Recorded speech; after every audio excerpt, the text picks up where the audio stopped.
안녕하세요. 하다스터디 윗쌤입니다. 오늘은 접근 문제 하나 가지고 왔고요. 이 문제를 우리 학생들 접근해 볼 때 너무 계산만 하려고 하지 마시고 이 문제에서 의미하는 3차 함수랑 2차 함수가 어떻게 이루어져 있는지 이거에 집중하셔서 문제풀이를 해보도록 하겠습니다. 문제 한번 읽어보겠습니다. 최고차의 개수가 1인 3차 함수와 2차 함수 gx가 있는데요. 다음 조건을 만족한다고 합니다. 가조건에선 α1과 α2가 α1보다 α2가 크다라고 주어져 있고 두 실수 α1, α2에 대해서 fα1은 0이고 fα2랑 f'α2 값이 0이라고 주어져 있습니다. 자, 이 식을 보면서 우리는 fx가 α1과 α2에서 x축과 만난다라는 건 알 수 있겠고 또 α2라는 점에서는 x축과 접한다는 것까지 확인할 수가 있는 조건이었네요. 자, 그러면 그 다음 조건도 확인해 보도록 하겠습니다. 함수 fx가 x는 알파에서 극대값이고 베타에서 극소값을 갖는다라고 돼 있고 자 그럼 극대값하고 극소값이 위에 있는 알파1과 알파2가 어떤 관계가 있는지 확인해 보면 되겠네요. 자 그리고 다조건에서 보니까 gx라는 2차 함수가 식이 이렇게 주어져 있는데 당연히 이 식 그대로 문제를 풀이하시는 학생분들은 없을 거라 보고 이 2차 함수식을 정리하게 되면 어떤 함수인지를 확인하시는 게 이 문제를 풀이할 때 조금 더 간단하게 풀 수 있는 방법을 알려주는 것이니 이 식을 한번 정리해 보면서 문제 풀이할 때 확인해 보도록 하겠습니다. 자 그리고 나서 문제를 계속 읽어보니까 곡선 y는 fx 위의 점 a는 알파, f 알파라고 주어져 있고요.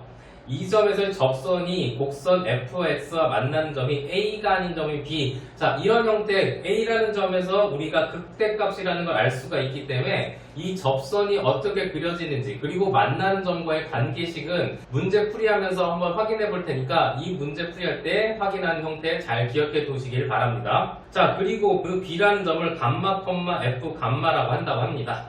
자 그리고 가조건에 주어지는 α1과 α2와의 관계가 주어져 있는데 α1의 제곱 더하기 1은 α2보다 작거나 같다라고 주어져 있는데 이 식은 아마 α1과 α2의 관계식을 주면서 우리가 문제를 풀이해야 될 답의 조건이 되는 것이니 이 조건 정확히 기억해 주시길 바랍니다.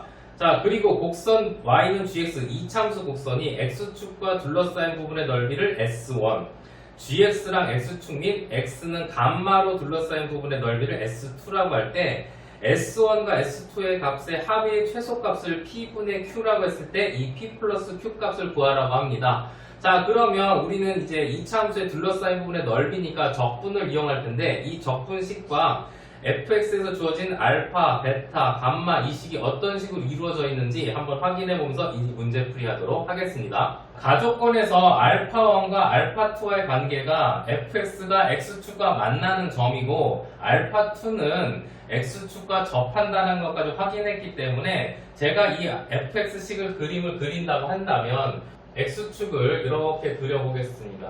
x축이 이렇게 있고 여기에 알파1이라는 점을 지날 거고 알파2라는 점을 지날 텐데 자 알파1과 알파2의 관계는 알파1보다 알파2가 크다고 했으니까 이렇게 오른쪽에 그리면 되겠고 알파1을 지나고 알파2에 접하는 최고차의 개수가 1인 3차 함수이기 때문에 우리 학생들 요 그래프는 이렇게 그려진다라는 것까지는 어려움 없이 구할 수 있다라는 거 요거까지 기억하시면 되겠네요. 그래서 얘가 fx다 이렇게 주어져 있는 겁니다. 나조건에서 fx는 알파에서 극대값, 베타에서 극소값을 갖는다고 했는데 여기서 극대값은 당연히 이 점에서 받기 때문에 얘를 알파라고 쓰실 수가 있겠고 극소값은 알파2에 있는 이 점이 극소값 베타라고 그리실 수가 있겠다라는 겁니다. 자 이걸 가지고 또 이제 우리가 문제에서 주어져 있는 점 A, 여기가 극대값 A라는 점에서 접선을 그렸을 때 fx가 만나는 A가 아닌 점이라고 했기 때문에 이 점을 그리게 된다면 당연히 접선을 이렇게 그리면 이 점이 감마가 되는 것을 알 수가 있겠네요. 자 이렇게 감마가 되는 것을 알 수가 있기 때문에 fx 함수는 이렇게 알파1과 알파2 다른 표현은 베타라고 말하는 이 점에서 만나고 베타라는 점에서는 x축과 접하고 알파랑 감마랑과의 관계를 생각하실 수가 있는데 이 식에서 우리가 생각할 수 있는 건 당연히 여기에 비율 관계를 하게 되면 요렇게 쪼개주게 되면 요 길이가 같겠다라는 우리는 비율 관계까지 확인할 수 있다라는 거 요거까지 기억하시면 좋겠습니다. 자, 그러면 fx라는 그래프는 이렇게 그려져 있을 때 자, gs라는 함수 그래프를 한번 그려볼게요. 다조건에서 gx라는 함수식이 주어져 있는데 자, 3 곱하기 가로치고 x-알파의 제곱 더하기 알파-베타의 x-알파 요렇게 주어져 있는 식입니다.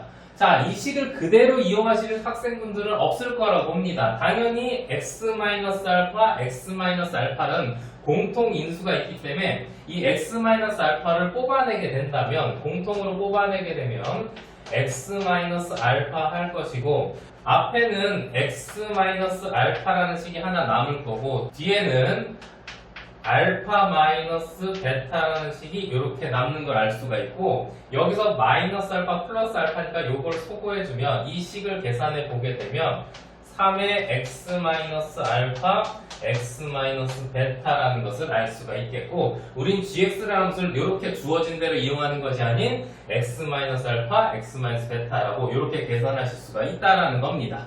자, 그러면 이제 fx랑 gx라는 거의 관계를 한번 확인해 보도록 하겠습니다. gx라는 함수를 제가 3 곱하기 x-알파 x-베타라고 했는데 여기는 fx식하고 이 gx라는 식 간의 관계를 한번 생각해 볼게요.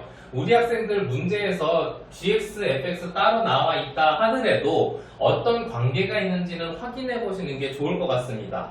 자, 여기서 보게 되면 fx라는 건 최고차의 개수가 1이라고 돼 있기 때문에 3참수가 있고 2참수가 있는데 여기서 알파랑 베타라는 값이 여기서 극값을 갖는다고 했습니다. 자, 그렇게 된다라는 것은 제가 x축을 이렇게 밑에다 하나 더 그려보면 x축 그려봤을 때 이 알파라는 점에서 대칭되는 점을 여기 알파 여기 베타라는 점에서 만나는 점을 베타라고 했을 때 이 2차 함수는 당연히 알파랑 베타를 근으로 갖는 식이고 최고창이 3이니까 아래로 볼록한 형태 이렇게 그려진다라는 거 아실 수 있을 겁니다.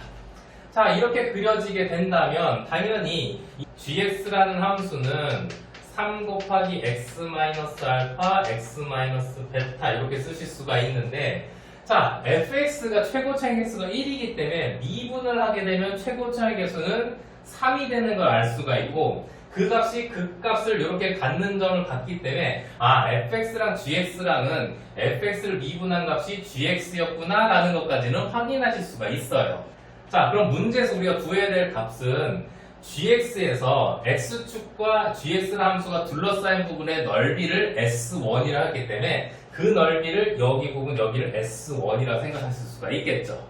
자, 그리고 나서 우리는 이제 x는 감마라는 점, 이렇게 감마라는 점과 x는 감마와 x축과 gx가 둘러싸인 부분의 넓이를 s2라고 했기 때문에 여기 이 부분의 넓이가 s2라는 것까지는 확인하실 수가 있습니다.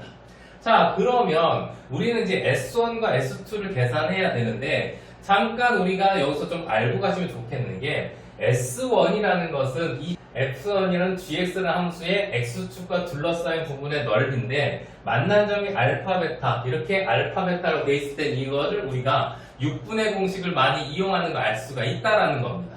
그러면 이 6분의 공식이면 S1이라는 값을 쉽게 구하는데 이 S2라는 것을 어떻게 해석하는 게 좋겠느냐라는 것을 이 문제에서 한번 확인해 보도록 할게요. 우선은 알파랑 베타랑 둘러싸인 부분의 넓이는 적분한 함수가 여기 fx가 있는데 여기는 f 알파라는 값하고 f 베타라는 값의 차이값 여기서 여기 이 높이 값이 S1이 되는 것은 아실 수가 있습니다. 왜냐하면 이걸 적분하게 되면 f 알파 빼기 f 베타가 됐기 때문에 f 알파라는 값은 여기에 높이 값일 거고 f 베타라는 값은 이 값이기 때문에 이 두 값의 차이 값이 S1이 된다는 걸 알 수가 있겠죠. 넓이기 때문에 이 높이 값이 넓이인 S1이 된다는 겁니다. 자, 그리고 베타에서 감마를 하게 되면 여기 f 베타에서 f 감마, f 감마랑 f 베타의 차이 값으로 계산하실 수가 있는데 그 값도 당연히 요 높이 길이가 되는데 얘가 S2가 되는 것을 확인할 수가 있죠. 그러면 당연히 S1과 S2의 높이 값이 같은 걸 알 수가 있기 때문에 자, 우리는 S1하고 S2의 값이 같다, 넓이가 같다라는 것을 알 수가 있다는 얘기예요. 자, 이런 형태는 우리 학생들 많이 나오는 형태이기 때문에 꼭 기억하셨으면 좋겠어요. 자, 우리는 S1과 S2의 넓이의 합을 구해야 되는데 이 값은 지금 제가 구했던 S1과 S2의 넓이가 같기 때문에 S1의 2배라는 거 알 수가 있겠고 이 S1의 넓이는 우리 학생들 여기 알파, 베타랑 이차함수가 둘러싸인 부분의 넓이이기 때문에 6분의 공식을 쓰게 되면 2 곱하기 6분의 최고곱차항에서 3의 절대값에 베타 빼기 알파의 세제곱이다 이렇게 계산하시는 거 요거 알고 있어야 되고 기억하셨으면 좋겠어요. 자, 그렇게 되게 되면 2, 3은 6 해서 내가 원하는 값은 베타 빼기 알파의 세제곱이 되기 때문에 나는 베타 빼기 알파의 최소값을 구하게 되면 우리는 S1과 S2의 넓이 합의 최소값을 구할 수 있겠다라는 것까지 기억하시고 우리가 구해야 되는 것은 베타 빼기 알파의 세제곱이다. 여기까지 기억하고 가시면 좋겠습니다. 자, 3차함수 그래프를 다시 그렸는데요. 자, 여기서 제가 베타 빼기 알파의 값의 최소값을 구해야 된다고 했습니다. 자, 그런데 우리가 주어진 식은 무엇이 주어져 있느냐? 알파1하고 알파1하고의 제곱에 플러스 1이라는 값이 무엇보다 작거나 같다? 알파2보다 작거나 같다는 이 조건이 주어져 있는 겁니다. 자, 이 조건을 이용해서 최소값을 구해야 되기 때문에 알파라는 값과 베타라는 값을 알파1과 알파2로 나타내야 되는데 자, 베타라는 값은 알파2로 주어져 있기 때문에 저는 이제 알파라는 값만 구하면 되는 거 아실 수가 있을 겁니다. 자, 이렇게 되게 되면 3차함수의 비율 관계에서 알파라는 값은 이 알파1과 알파2의 하나, 둘, 세 개 이렇게 3등분한 거에 앞에 쪽에 x값이라고 말할 수가 있기 때문에 이 값을 다른 표현하게 되면 1대2로 알파1과 알파2를 내분한 점이다 생각할 수가 있어요. 그렇기 때문에 이 값을 우리가 구한다면 3분의 여기 두 개의 알파1을 곱해야 되니까 2알파1 더하기 알파2다 이렇게 알파 값을 계산하실 수가 있겠죠. 그리고 베타라는 것은 알파2가 되기 때문에 우리가 구해야 되는 것은 베타 빼기 알파의 최소값을 구해야 되는 것과 마찬가지인 문제이기 때문에 베타 빼기 알파라는 값을 계산해 보도록 하겠습니다. 자, 그래서 우리가 베타 빼기 알파라는 값을 계산하게 되면 베타는 알파2가 되고 알파라는 값은 3분의 2 알파1 더하기 알파2라고 계산하실 수가 있겠네요.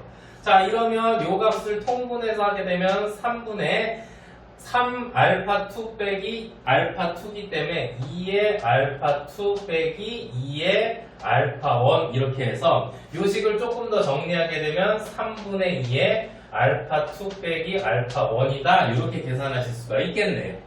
자, 그러면 이 알파2 빼기 알파1의 최소값을 구해야 되는데 지금 주어져 있는 알파1과 알파2의 식은 요 식이 주어져 있습니다.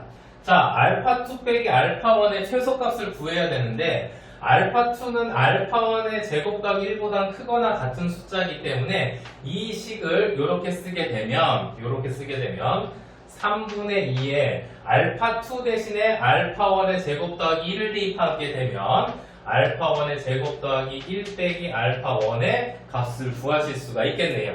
알파1에 대한 2차식이기 때문에 이 2차식의 최소값은 당연히 알파1의 최고차항 계수가 양수이기 때문에 꼭지점에서 갖는다라는 걸 알 수가 있겠고요. 그렇게 되게 된다면 이 식을 한 번 더 정리하게 되면 3분의 2에 알파1의 제곱 빼기 알파1이기 때문에 알파1의 빼기 2분의 1의 전체 제곱에 플러스 4분의 3 이렇게 쓰실 수 있다는 거 아실 수가 있겠죠.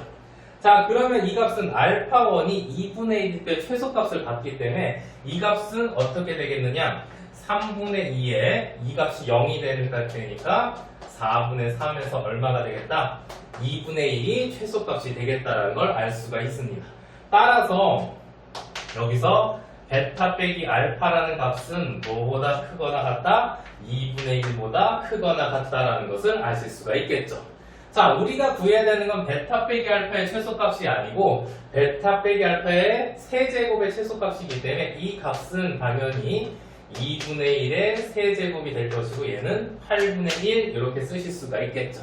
따라서 P 플러스 Q라는 값은 P가 8, Q가 1을 해서 9라고 계산하실 수가 있겠고 이 문제에서는 당연히 이렇게 베타 빼기 알파의 최소값을 구하면 베타 빼기 알파의 세제곱의 최소값을 구하는 식으로 가시면 되겠고 베타 빼기 알파라는 값이 여기서 주어져 있는 알파1과 알파2로 나타내야 하기 때문에 3차함수의 이런 비율 관계를 이용해서 알파 값과 베타 값을 구하게 되면 충분히 문제는 어려움없이 풀 수 있는 문제였다라는 것까지 기억해 주시면 될 것 같습니다. 자, 오늘은 적분 문제를 하나 가지고 와서 문제풀이 했는데요. 우리 학생들 계속 제가 말씀드렸겠지만 이 문제도 EBS 파이널에서 가져온 문제입니다. 22번 문항이고요. 문제가 그렇게 22번 치고는 어렵지 않다고 느끼는 문제일 것 같아요. 이 문제를 보시면서 우리 학생들이 알고 가셨으면 좋겠는 게 무엇이냐면 너무 식을 보면서 계산만 하려고 덤벼들지는 마세요. 주어진 식이 어떤 관계가 있는 경우가 상당히 많고 그 관계를 찾아내야지만이 문제식이 간단해지고 계산도 줄기 때문에 우리가 문제 푸는데 시간도 줄 수가 있다는 거 기억하시면 좋겠습니다. 자, 그리고 여기서 3차함수와 2차함수의 관계가 주어져 있고 그런 비율 관계에 있을 때 넓이를 어떻게 계산하는지 요거까지도 기억하시면 좋겠습니다. 자, 그러면 다음 시간부터 우리 이제 약술 논술에 대한 문제를 가지고 올 텐데요. 이 논술 문제들은 이렇게 풀이하는 것보다는 제가 무엇을 빼먹지 않고 내가 진짜 알고 있는 내용을 다 적는 게 중요하기 때문에 그런 방향에 맞춰서 공부하는 방법들을 알려드릴 테니까 다음 시간에는 약식 논술에 대한 문제로 다시 찾아오도록 하겠습니다. 그러면 다음 시간에 뵙도록 하겠습니다. 안녕히 계세요.